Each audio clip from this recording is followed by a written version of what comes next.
We have Cynful Rosemary Truffle grilled ribeye tonight. We're going to start out by putting olive oil on these steaks. We're going to sprinkle it on there and rub it in. Then we're going to generously salt these guys. You can put a lot of salt on beef.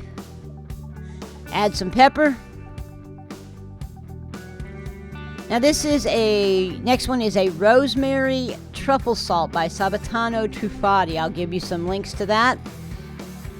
I'm going to go ahead and just sprinkle it on there. This is the Truffle Zest. Now a little bit of this goes a long way, so you don't need a whole lot of it.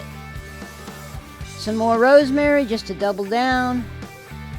And then we're going to finish that off with some thyme, some dried thyme. You're going to do this on both sides of the steak, so you're just going to follow the same procedure.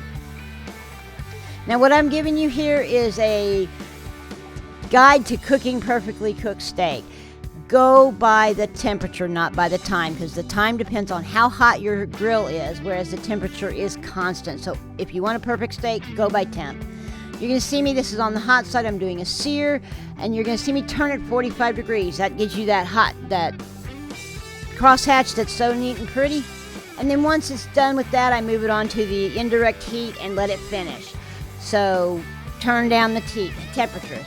When you bring it inside, throw a tablespoon of butter on top, cover it with foil, and let that butter melt, about 10 minutes. And you're going to have a perfectly cooked ribeye. Now notice, on this ribeye, it's relatively rare, and there's not a whole lot of that juice on the bottom. That's because it has been rusted, so it's very important. Here's your ingredients for that rub and what I put on it.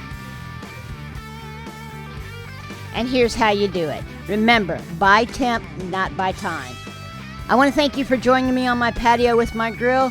Please like and subscribe, and as always, have an awesome day.